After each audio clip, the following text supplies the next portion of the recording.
क्योंकि साहब ने कहा कि कभी ये अभ्यास तो लोगों के लिए था। शादी हुई थी, रात भर पत्नी से इतनी बात की कि रात कब बीत गई पता नहीं चला। जिससे प्रेम होता है, जो प्रिय होता है, उसके साथ अगर बैठते हैं हम लोग तो कब समय गुजर गया पता भी नहीं चलता है। लेकिन जो हृदय को प्रिय नहीं होता उसके साथ तो 1 मिनट गुजारना भी पहाड़ जैसा लगता है। लेकिन जो प्रिय होता है उसके साथ ये स्थान काल पात्र ये सारी घटनाएं गुजरती चली जाती हैं, लेकिन हमारा मन थकता नहीं है, हमारा मन उससे उबता नहीं है, मन को अच्छा लगता है। शिव की चर्चा अहरनिश बढ़ती चली गई, लोग शिव के शिष्य बनते चले गए। सन 1986 में जब आकाशवाणी हुई जिसमें उनको कहा गया कि तुम जो करते हो दूसरों को करने के लिए कहो, और उससे कुछ वर्ष पहले ही जब उन्होंने शिव को गुरु बनाया था 1974 में, सन 1975 में तुर्की एक जगह है, प्रखंड है एक मुजफ्फरपुर जिला का। जैसे ये जो गुरु भाई अभी आए थे आरा के थे, तो उन्होंने कहा कि मेरा सौभाग्य है कि मैं उस धरती से आता हूँ।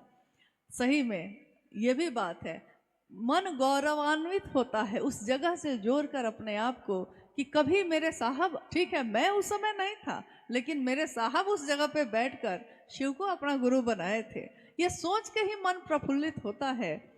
मेरा भी स्थान जो है मुजफ्फरपुर जिले का है, तो मुजफ्फरपुर से मेरा जुड़ाव मेरे मन को भी गौरवान्वित करता है कि मेरे साहब, जब मुझको दूर दूर तक खबर भी नहीं थी, मेरा तो जन्म तक नहीं हुआ था उस समय, सन 1975 में साहब श्री ने तुर्की के शिक्षक लोगों की जो ट्रेनिंग चलती है, टीचर ट्रेनिंग कॉलेज, उसके अहाते में आम के पेड़ के नीचे बैठे, शाम की बेला है, शांत है सब कुछ, उनकी माँ आंगन में है। अभी भी बहुत सारे गुरु भाई गुरु बहन इन सभी स्थलों पे जाते हैं और देखते हैं कहाँ हुई थी ये घटना, ढूंढते हैं उस चीज को। तो वहाँ वो बैठे हैं, पान खाने की आदत हो गई थी, शादी हुई थी जहाँ, वहाँ के लोगों को पान खाने की आदत थी मनातू में। धीरे धीरे साहब को भी पान खाने का अभ्यास हो गया, तो तुर्की के चौक पे वो पान खाने गए, लौटे, कुर्सी खींचकर बैठे हैं।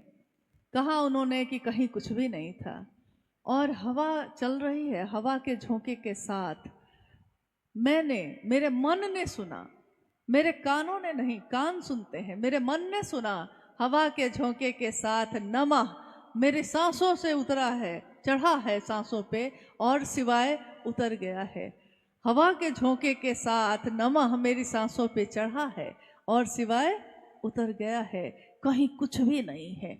अचानक हुई इस अलौकिक घटना ने मुझको स्तब्ध कर दिया, साहब श्री कह रहे हैं, स्तब्ध कर दिया, मैं मूक हो गया, ये क्या हुआ है।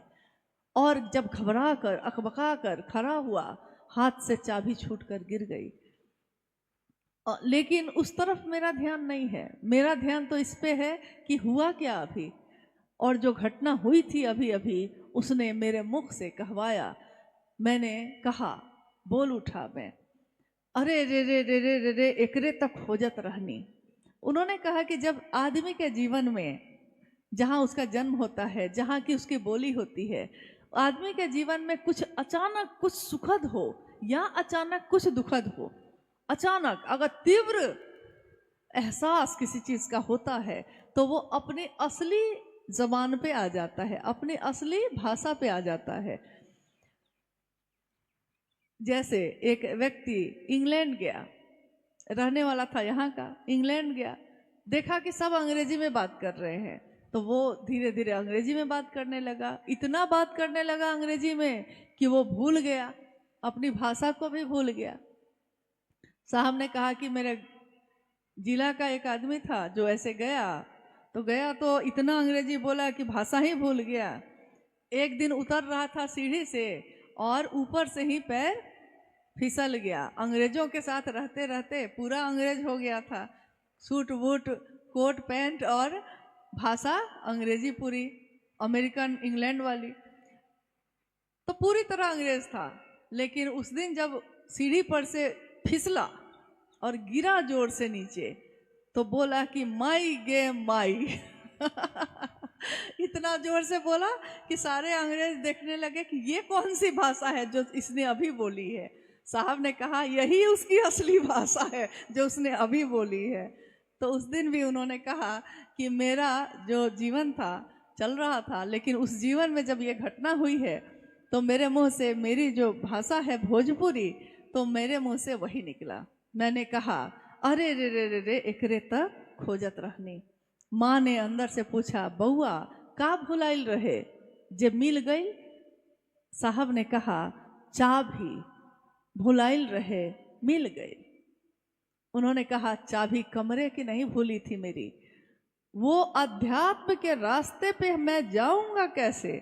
उस रास्ते पे तो ताले लगे हुए थे, कहीं कोई चाबी देने वाला नहीं था, कोई बताने वाला नहीं था उस रास्ते पे।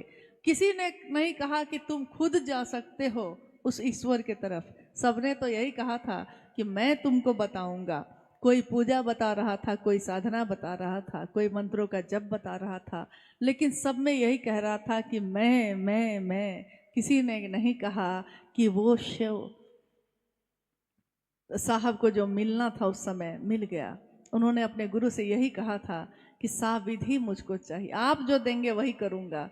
विधि के साथ सांस पे चढ़ा और सांस पे उतर गया, विधि के साथ हुआ ये। और 1986 में उधर आकाशवाणी हुई। सिंहेश्वर मंदिर जो मधेपुरा में है, वहाँ प्रसाद चढ़ाने की घटना हुई, जिसमें जब वो पदाधिकारी थे, उनके साथी पदाधिकारियों ने पहले तो उनको चिढ़ाना शुरू किया हर बात पे। जैसे ही वो अपने कार्यालय में जाते थे, लोग कहते थे, पदाधिकारी लोग कहते थे, क्या हरिंद्रानंद जी, महादेव का क्या हाल है? इनको बड़ा बुरा लगता था, दुख होता था कि लोग महादेव का मजाक क्यों उड़ाते हैं, मेरा उड़ाते हैं, महादेव का नाम लेकर मजाक क्यों उड़ाते हैं। साहब ने कहा कि मैंने अपने गुरु महादेव से ये मन ही मन कहा, लोग मेरा मजाक उड़ाते हैं, कहते हैं क्या हरिंद्रानंद जी, महादेव का क्या हाल है।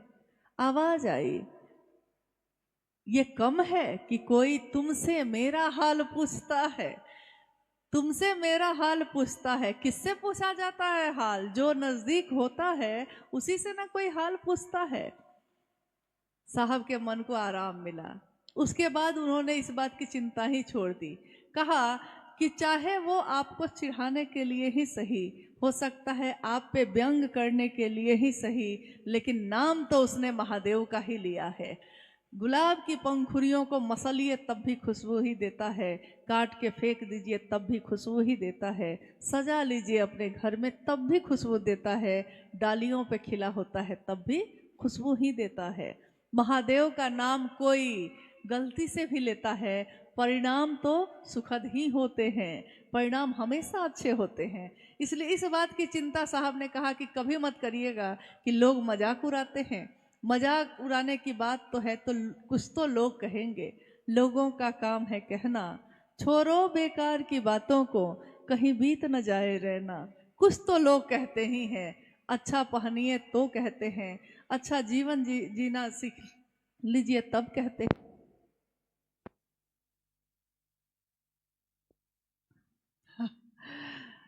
फटा हुआ पहनिए तब हंसते हैं। जीना मुश्किल है, कौन किस बात पे क्या कहेगा, बड़ा मुश्किल है। कुछ अच्छा कहते हैं, कुछ बुरा कहते हैं। लोगों की बात पे जाइएगा तो जी नहीं पाइएगा।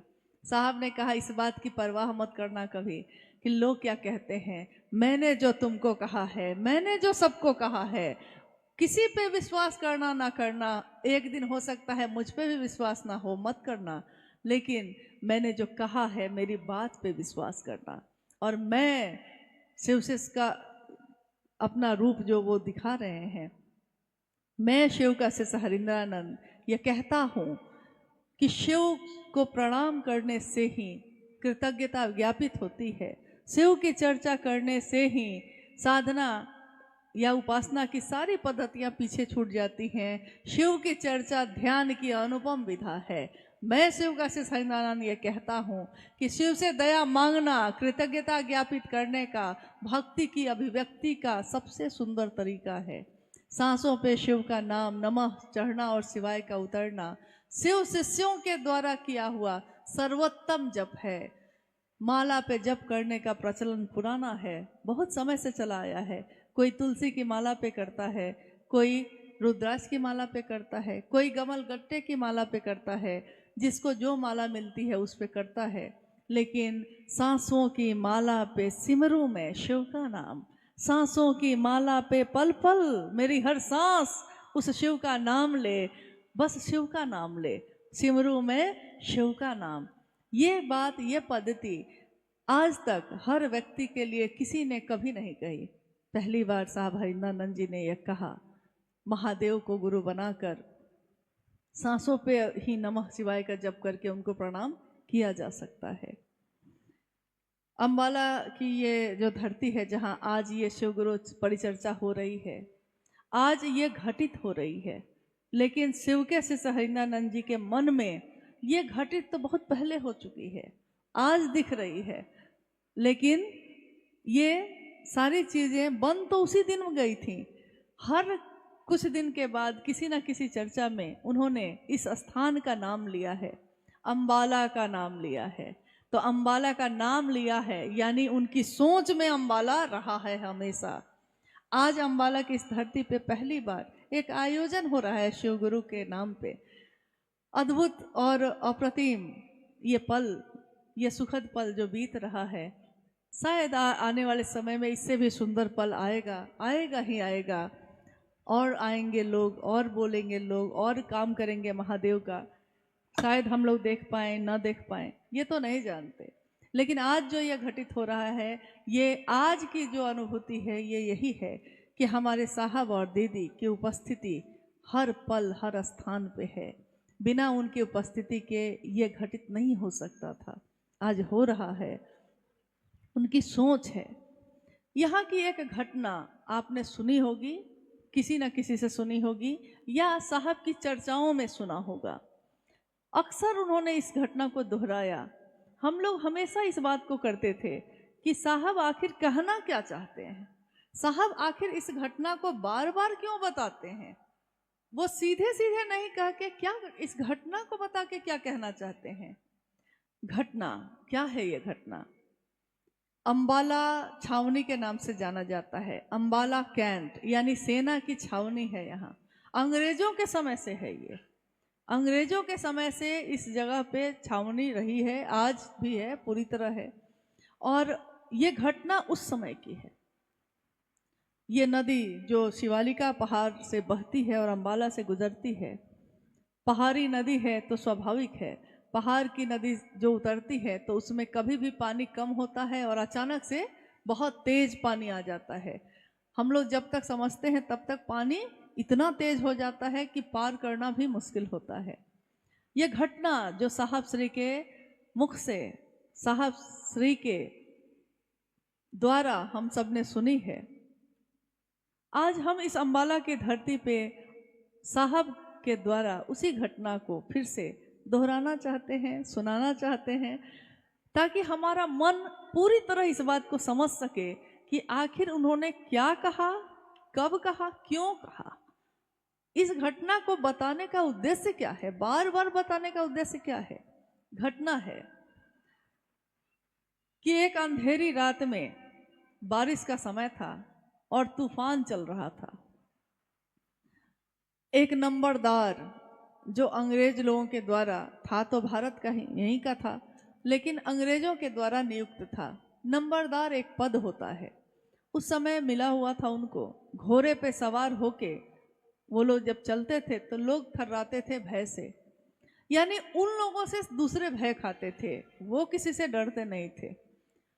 परिस्थिति किसी को भी कहीं भी लाके खड़ा कर सकती है। उस अंधेरी रात में अचानक नंबरदार जब वहां पहुंचते हैं उस नदी के किनारे, तो नंबरदार के उस नदी के किनारे पहुंचते पहुंचते बारिश इतनी तेज हो चुकी थी कि नदी का पानी उफान मार रहा था और नंबरदार का घर नदी के उस पार था। तो अक्सर वो आते थे, घोड़े से ही पार करके चले जाते थे, लेकिन उस अंधेरी रात पीछे भी नहीं लौट सकते थे और आगे भी तूफानी बारिश होने के कारण पूरी नदी पानी से भरी हुई थी और बहुत तेज प्रवाह था उसका। नंबरदार खड़ा हो गया वहां और सोचने लगा अब क्या करूं। असहाय, असहाय जब व्यक्ति होता है तब निर्भर होता है। चारों तरफ नजर घुमाई उसने, देखा कि दूर एक साधु, एक अघोरी बैठा हुआ है। नंबरदार को अपनी तरफ देखते हुए साधु ने इशारे से बुलाया। समझ गया कि संकट में फंसा हुआ है, बुलाया। क्या बात है बच्चा? नंबरदार ने कहा, बाबा उस पार है मेरा घर, लेकिन इतना तूफान होने के बाद अब ये पानी पार करना बड़ा मुश्किल है, कैसे जाऊं? अघोरी ने कहा कि इतनी सी बात है। अघोरी ही तो था। साहब ने कहा कि अघोरियों का स्वभाव होता है कि प्रणाम करिए तो खुश हो जाते हैं, उनको चीजें नहीं चाहिए आपकी, थोड़ा आपने किया है तो वो प्रसन्न हो गए। उन्होंने कहा कि अरे इतनी सी बात है, हाथ अपने आगे करो। उसने अपने दोनों हाथ आगे कर दिए और बालू जो भींगा हुआ था, नदी के किनारे का बालू जो भींगा हुआ था, उस बालू में उस अघोरी ने अपनी उंगलियों को डुबाया। सामने नंबरदार जो हाथ फैला के बैठा हुआ था, उसके एक हाथ पे शी और एक हाथ पे व लिख दिया और कहा, इसी को देखते हुए देखो तो क्या है। नंबरदार ने अपने हाथ को जोड़ा, कहा शिव। अघोरी ने कहा, इसी शिव को देखते हुए नदी पार कर जाओ। मंत्रमुग्ध सा वो नंबरदार अपने हाथों पे उस शिव को देखता हुआ नदी की तरफ बढ़ गया, जैसे किसी चीज का होश नहीं था उसको। बढ़ गया, नदी पत्थर बनती चली गई, पत्थर की तरह उसका पानी बनता चला गया और नंबरदार उस पे चलता हुआ आधे से ज्यादा दूर वो जा चुका था।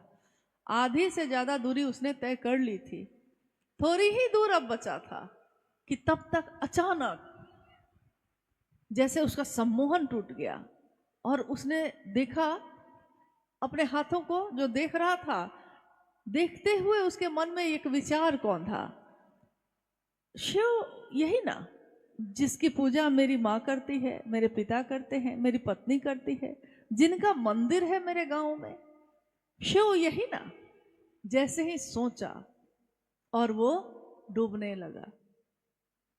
उसको डूबता देखकर वो अघोरी जो किनारे पे बैठा है वो देख रहा है उसको।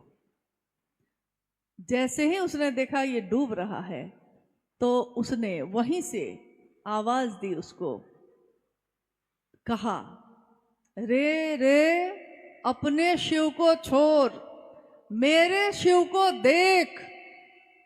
उसकी तेज आवाज गूंजी और नंबरदार जो डूब रहा था, डूबते डूबते उसने अपने हाथों को ऊपर करके जोड़ा, अघोरी के शिव का ध्यान किया और फिर से पानी पत्थर हो गया, वो उस पार उतर गया।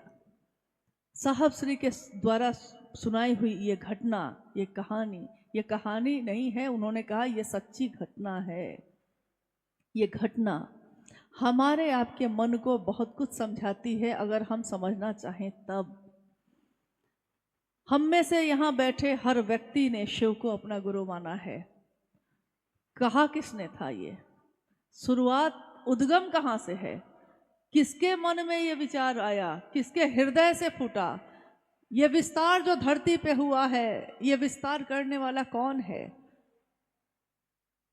किसके कहने से हम लोगों ने शिव को अपना गुरु बनाया है? आप लोग भी कह सकते हैं किसके कहने से बनाया है। यानी किसी एक के कहने से हमने शिव को बनाया है।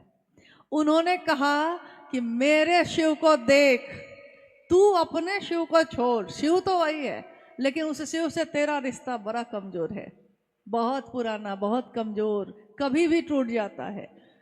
ये रिश्ता है कि अभी महादेव ने नहीं दिया तो छोड़ा, उसको माना, उसने नहीं दिया तो छोड़ा, इसको माना, ये तो है रिश्ता।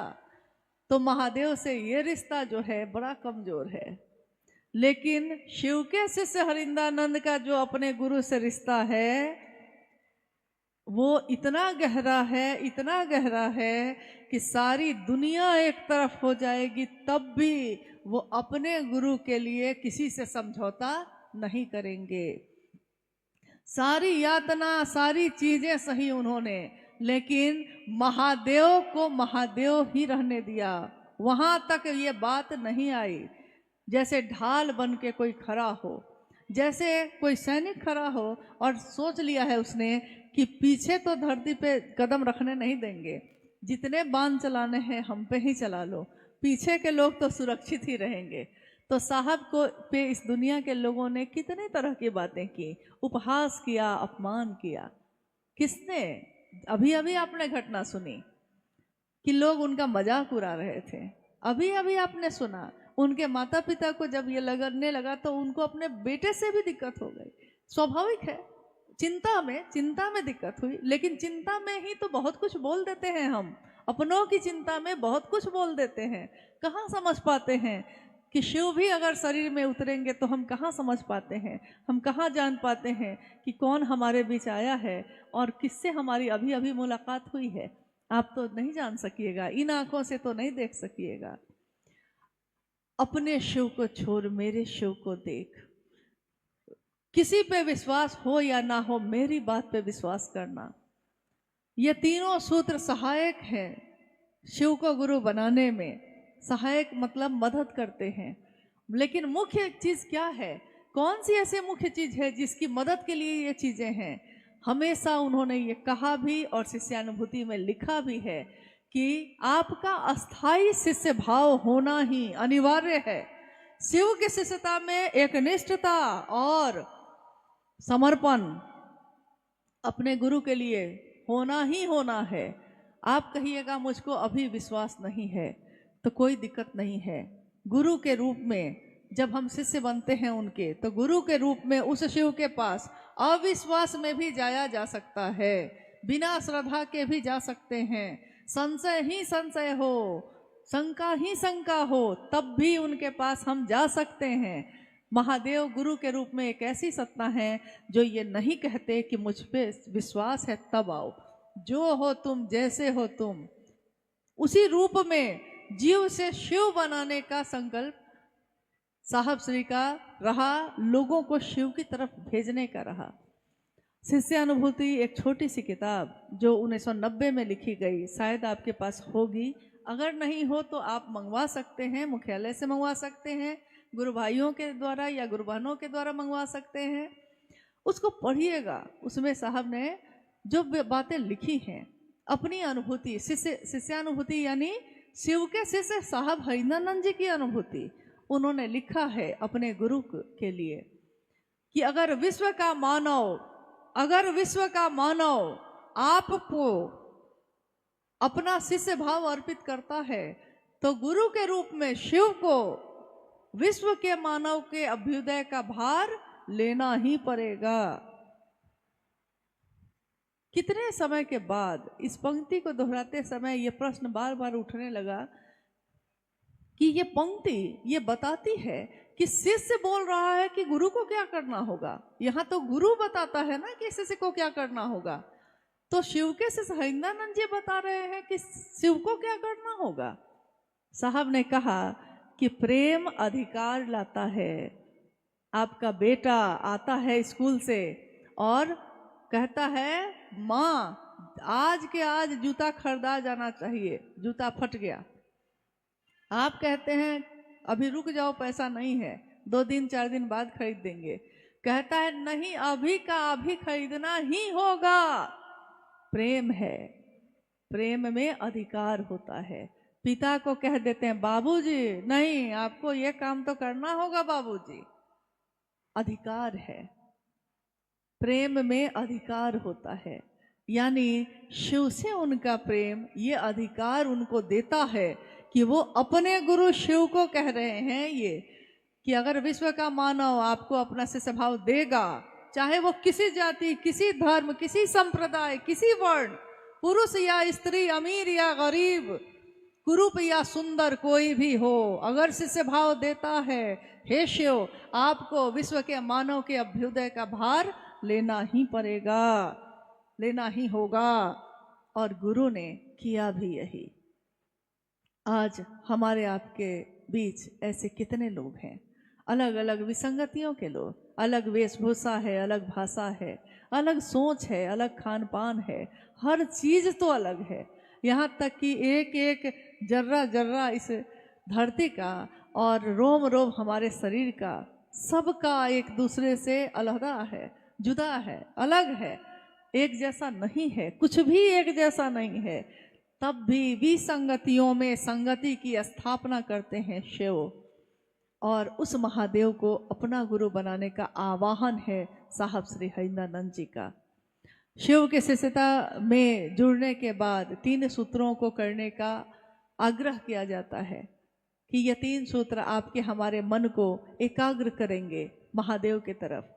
हम लोग सोचते हैं कि कोई बड़ी बात तो है नहीं, ये इसमें करना ही क्या है।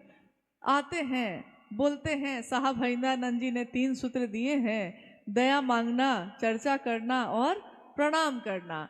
ठीक है भैया, आप सभी को प्रणाम और कह के उतर जाते हैं, इसमें है ही क्या। लेकिन इसमें दुनिया की कोई चीज छूटी हुई नहीं है। हर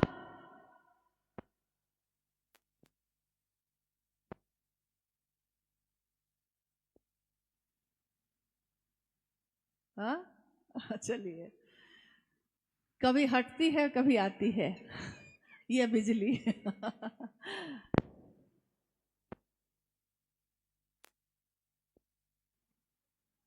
क्या हो रहा है, क्या भाई साहब क्या हो रहा है, आपको भी नहीं ना पता। देखिए करंट क्या, ऊर्जा, ऊर्जा है ना, ये भी क्या करेगी कुछ नहीं मालूम है। ऊर्जा को संभालने का ज्ञान नहीं हो तो जिसके हाथ में होती है वो ताकत उसी हाथ को जला देती है। संभालने का ज्ञान कितना जरूरी है, हर चीज में ज्ञान कितना जरूरी है। शिव से दया मांगना पहला सूत्र है। हम लोग प्रतिदिन अपने जीवन में करते हैं, करने जैसा, मशीन की तरह करना है इसलिए कर लिया है, मशीन की तरह कर रहे हैं। मशीन में यानी टेप रिकॉर्डर में प्रेम के गीत बजते हैं, लेकिन मशीन को प्रेम किसी से नहीं होता। मशीन में दुख के, शोक के, रोने के गाने बजते हैं, लेकिन मशीन की आंखों से आंसू नहीं बहते। जिसमें संवेदना होती है, जिसमें एहसास करने की क्षमता होती है, सुख या दुख वही महसूस करता है, आनंद भी वही महसूस करता है। जीव से शिव भी वही हो सकेगा, संभावना है ये। तो शिव से दया मांगना यानी इसमें थोड़ा भाव भी हो। ठीक है भैया, ये माइक ठीक है, ये ठीक है।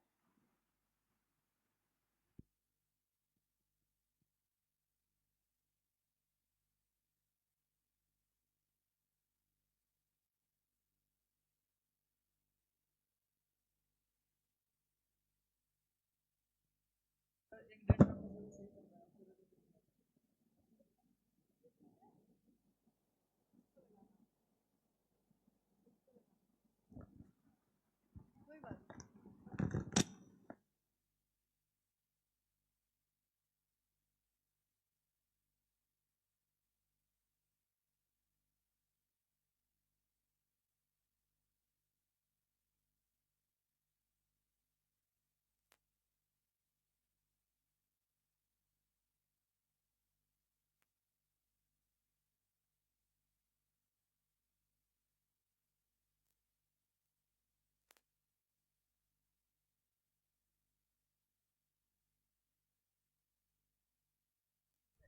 हेलो। छोड़ दीजिए, नहीं इसको हटा ही दीजिए कोई बात नहीं, कोई बात नहीं, ठीक है, छोड़ दीजिए, छोड़ दीजिए उसको।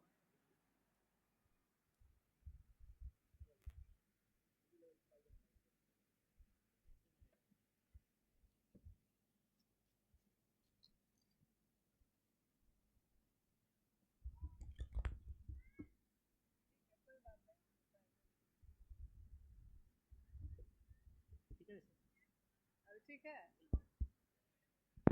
मत दीजिए आप वो लगता है स्टैंड हमको सूट नहीं, मत दीजिए, छोड़ दीजिए, छोड़ दीजिए, कोई बात नहीं है। नया नया काम करने में ये सब होता रहता है, कुछ ना कुछ तो होगा ही होगा। लेकिन कुछ भी बिगड़ता रहे उसको फिर से बना के ठोक पीट के ले चलना है। हाँ, इसके कारण रुकना नहीं है। तो खैर,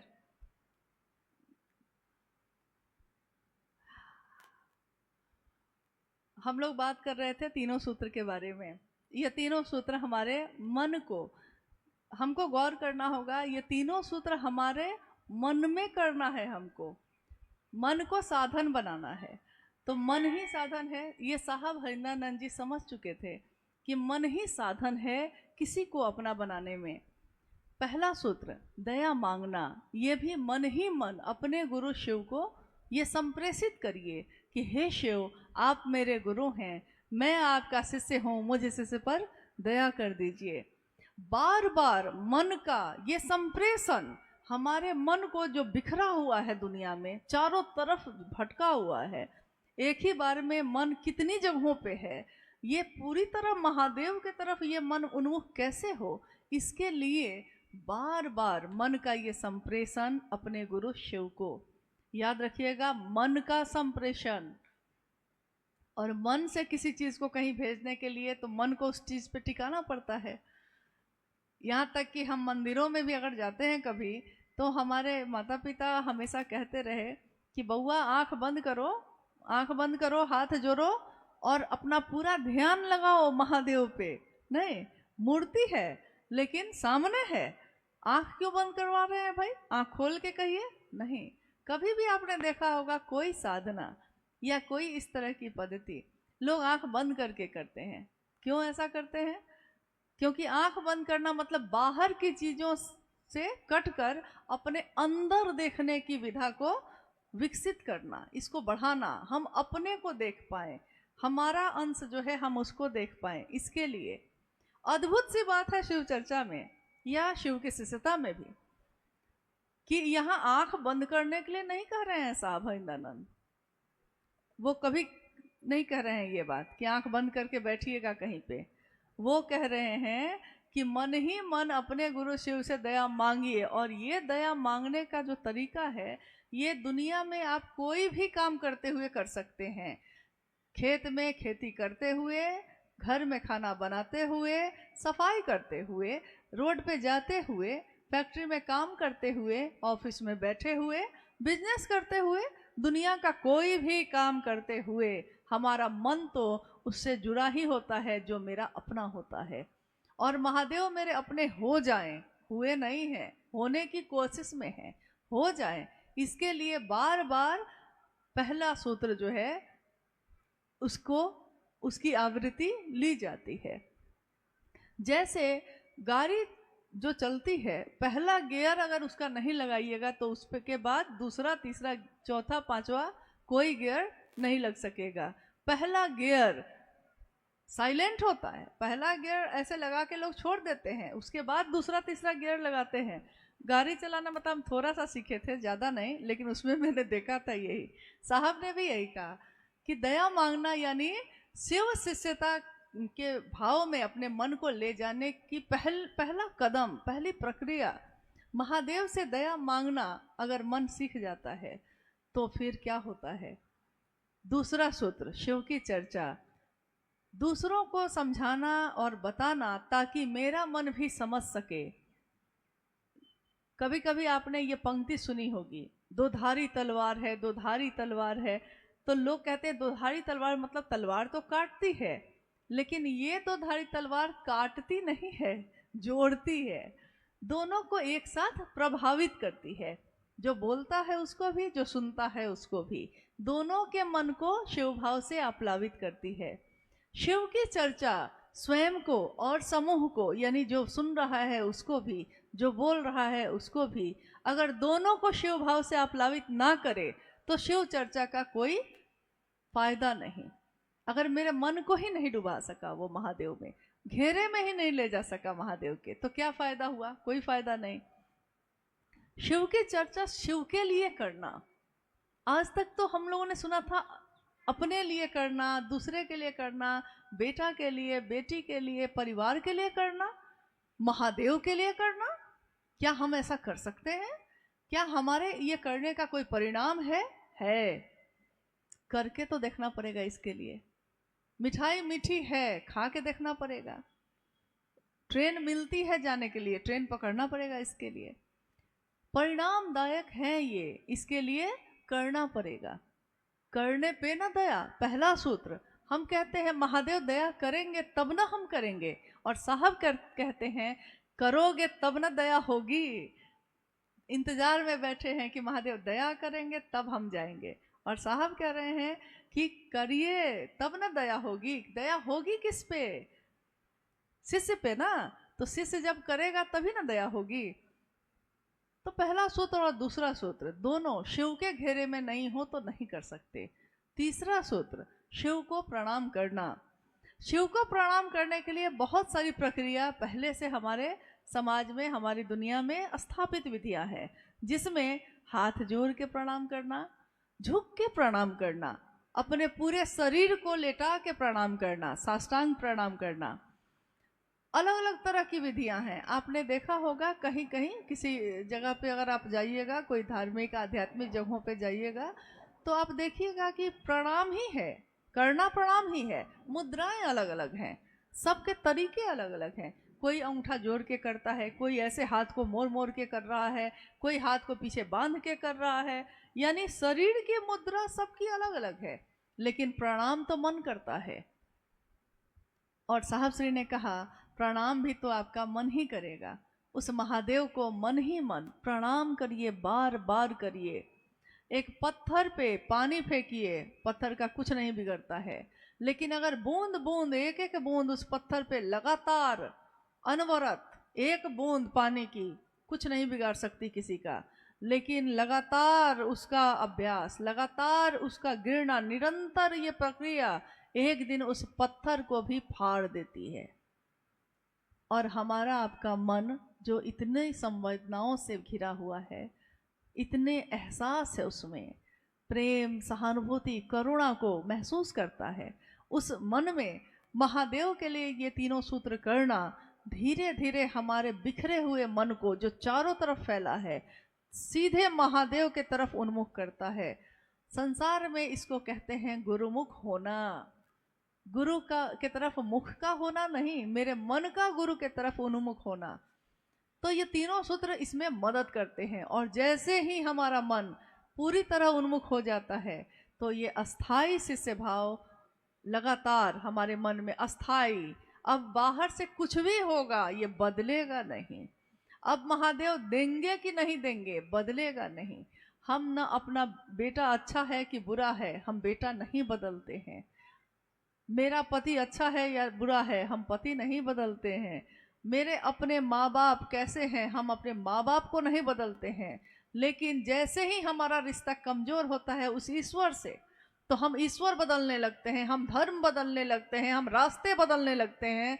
लेकिन अगर हमारा मन उस महादेव पे टिक जाए, एक बार टिक जाए, एक प्रणाम हो जाए महादेव को, फिर वो हिल भी नहीं सकता।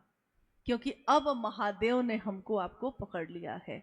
हम अपनी तरफ से पकड़ते हैं तो छूटते हैं, कभी छूट जाते हैं, कभी हाथ छूट जाता है। लेकिन अगर महादेव पकड़ेगा तो वो कभी नहीं छोड़ेगा। महादेव पकड़ेगा कैसे? क्या महादेव आज नहीं पकड़े हुए हैं? पकड़े हुए हैं। लेकिन गुरु और शिष्य परंपरा ये बताती है कि गुरु कोई भी हो वो ईश्वर से मिलवाता है, सही गुरु। शिव भी जब गुरु होंगे तो वो ईश्वर के अपने ही स्वरूप से मिलाएंगे, महादेव का समग्र स्वरूप।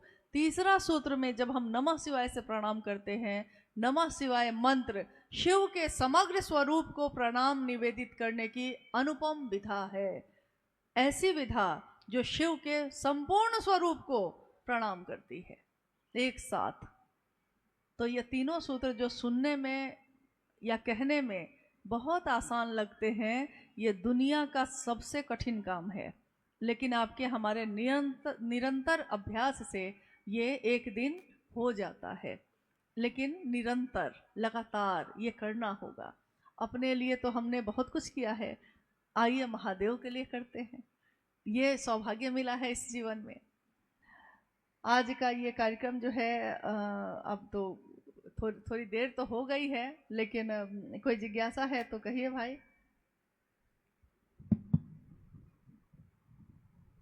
अम्बाला के गुरु भाईवा ने एक जिज्ञासा दीदी रखी है।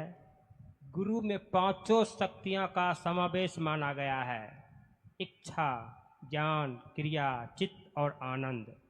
इन पांचों पर विस्तार पूर्वक समझाने की कृपया की जाए।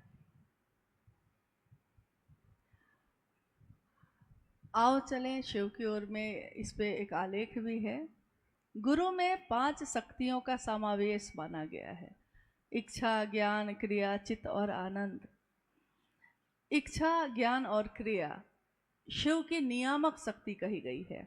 इच्छा यानी शिव ने इच्छा की है तो सृष्टि बनी है, ज्ञान दिया है तो सृष्टि चल रही है। इच्छा, ज्ञान और क्रिया से ये सारी चीजें हो रही हैं। ईश्वर का ये रूप माना गया है, ईश्वर की ताकत मानी गई है इसको। चित्त और आनंद, ये चित्त मतलब चेतना की बात हो रही है। चित्त मतलब हम कहते हैं मेरा चित्त नहीं कर रहा है, मतलब मेरा मन नहीं कर रहा है, तो ये इससे नहीं संपर्क है इसका। चेतना, हमारी चेतना, हमारा चित्त, जो आनंद, आनंद कहाँ मिलता है? महादेव के आश्रय में ही जाके मिलता है। आदि शंकराचार्य ने आज से सैकड़ों वर्ष पूर्व जब पूरे भारत का भ्रमण किया था, तो उन्होंने शिव के लिए जो श्लोक लिखे शिव के गुरु स्वरूप पे, उसमें चिदानंद मूर्ति लिखा है। चिदानंद यानी उन्होंने इच्छा, ज्ञान और क्रिया नहीं लिखा है, सतचित नहीं लिखा है, चिदानंद लिखा है, चित्त और आनंद। गुरु के रूप में चित्त और आनंद की मूर्ति है शिव। गुरु के रूप में वो विवेकपूर्ण दान देते हैं। ईश्वर के रूप में हमारी सारी मनोकामनाओं को पूर्ण करते हैं, बिना विवेक को ज़्यादा रखे। जो उनकी आराधना कर रहा है, तपस्या कर रहा है, उसकी मनोकामना की पूर्ति वो कर रहे हैं, लेकिन गुरु के रूप में विवेकपूर्ण दान देते हैं। जो हमारे लिए अच्छा होगा, सही होगा, गुरु वही देंगे। जो हमारे लिए हितकर नहीं होगा, गुरु वो नहीं देंगे। कोई भी, हमारा बच्चा भी अगर चाकू मांगता है, हम नहीं देते। हमको पता है कि उसका हाथ कट सकता है, बच्चे को नहीं पता। तो बच्चे के नज़र में तो हम अच्छे नहीं हुए। अच्छा तो वो होगा कि जो मांगे वो दे देंगे, जो मांगा है सो दे दिया है। तो देखिएगा कि धीरे धीरे वो समझ ही नहीं पाता है कि हमको करना क्या है। गुरु का ये स्वरूप ये बताता है। गुरु के और भी रूप माने गए हैं, सदाशिव भी, पंचानन भी, दक्षिणामूर्ति भी। शब्द से अगर पकड़ते हैं तो हम कहते हैं कि दक्षिणामूर्ति यानी दक्षिण मुख करके बैठे हुए, चूँकि इसको हिमालय उत्तर में है, इस तरह से देखा गया है। लेकिन गुरु के रूप में भी वो कण कण में हैं। उनकी करुणा का ही एक भाग है दया भाव। दया का भाव करुणा का ही भाग है, और पहला सूत्र में हम दया ही मांग रहे हैं। शिव की चर्चा जब दूसरों से करते हैं, यानी हम आपसे करते हैं, आप हमसे करते हैं, हम लोगों से के द्वारा जब किसी से होता है तो वो कुछ पूछता है, हम उसका उत्तर देते हैं। ये जिज्ञासा और उत्तर देना, ये हमारे मन में ज्ञान का प्रवेश करवाता है। कितनी बार आपने देखा होगा, हमारी आपकी अनुभूति है ये, कि हम जब किसी से बात करते हैं महादेव की, और अगर वो कोई ऐसा प्रश्न पूछता है, ऐसी जिज्ञासा पूछता है जिसका उत्तर हमको नहीं आता, और आप देखिएगा कि अचानक ही आप बोलने लगते हैं, कुछ भी कहने लगते हैं, और आप जो कहते हैं सामने वाला उसी से समझ जाता है। बाद में आप सोचते हैं कि इस प्रश्न का उत्तर तो मैंने कहीं पढ़ा नहीं था, मुझको तो आता नहीं था, फिर ये कैसे वो संतुष्ट हो गया, ये उत्तर मेरे मुंह से निकला कैसे। यानी ज्ञान जो सूक्ष्म है, सूक्ष्माति सूक्ष्म सत्ता है शिव, ज्ञान के रूप में भी वो सूक्ष्म रूप से एक मन से दूसरे मन में ये लगातार ज्ञान का संचरण हो रहा है। और महादेव को प्रणाम करने की जो विधा है वो भी पूरी तरह ज्ञान की मूर्ति को ही आप प्रणाम कर रहे हैं, महादेव को ही कर रहे हैं। पंचाक्षर मंत्र शिव का प्राण मंत्र है। शिव से ही निश्रित सारी चीजें हैं, जितनी भी चीजें हैं सब शिव से निश्रित हैं। तो स्वाभाविक है कि ज्ञान की धारा अगर वहां से नहीं निकली होगी तो दुनिया में ज्ञान हो ही नहीं सकता था। भारत देश में जहां हमारा आप रहते हैं, इस देश में ज्ञान की कितनी धाराएं आई, अलग अलग रूप में आई। ज्ञान की धाराओं का संगम होता। साहब श्री की ये पंक्ति है जो उन्होंने आओ चले शिव की ओर में लिखा है। कि भारत भूमि पे ज्ञान की इतनी धाराएं आईं, ज्ञान की धाराओं का अगर संगम होता तो ये संगम कितना मोहक होता, कितना सुंदर होता। लेकिन संघर्ष है, कहीं कहीं संघर्ष अगर है यानी कि वो ज्ञान की धारा है ही नहीं। ज्ञान की धारा में संघर्ष हो ही नहीं सकता, हमारे आपके बीच में संघर्ष हो ही नहीं सकता अगर सारे लोग ज्ञान की ही बात कर रहे हैं, अगर सारे लोग विश्व मूर्ति शिव की ही बात कर रहे हैं, अगर सबके चित्त में वही आनंद मूर्ति बैठे हैं, तब तो कहीं कोई संघर्ष नहीं है। ये तो प्रेम की धारा है, मोहक है, लुभाती है, मुग्ध करती है और दूसरों को सुवासित भी करती है। और काफ़ी समय से अम्बाला की धरती पे महागुरु महादेव की ये बात चल रही है। बीच बीच में बिजली ने भी अपना कुछ कुछ काम किया है, इन्होंने भी कुछ कुछ कर ही दिया है इनकी गलती नहीं है। लेकिन बार बार साहब ने ये बात जरूर कही है कि आप धरती पे कुछ भी मांगते हैं महादेव से, स्वाभाविक है शिवका से अपनी लौकिक कामना को लेकर अगर जाएगा तो किसके पास जाएगा? कोई शिवका से होगा, कामना तो उसकी होगी ही होगी। मनुष्य है, वो परिवार में रहता है, गृहस्थ आश्रम में रहता है, घर में सुख होगा दुख होगा, किसको बोलेगा? जो अपना है उसी को तो बोलता है, जो अपना है उसी से तो मांगता है, और जो अपना है उसी को फटकार भी सुनाता है। दोनों बातें होती हैं। तो महादेव को चाहे मांगिए, चाहे प्रणाम करिए, चाहे फटकार सुनाइए, लेकिन महादेव को अपना मानना है और महादेव को अपना मानकर दूसरों को भी इस तरफ प्रेरित करना है। अम्बाला के इस कार्यक्रम में साहब दीदी की उपस्थिति में, हमारे गुरु शिव की उपस्थिति में जो आज ये संपन्न हो रहा है, मेरी कामना है अपने गुरु महादेव से, अपने साहब दीदी से, कि वो इस धरती को पूरी तरह शिवमय बनाने में लोगों की मदद करें। लोगों की मदद कर रहे हैं, वो नहीं करते तो ये हो ही नहीं सकता था।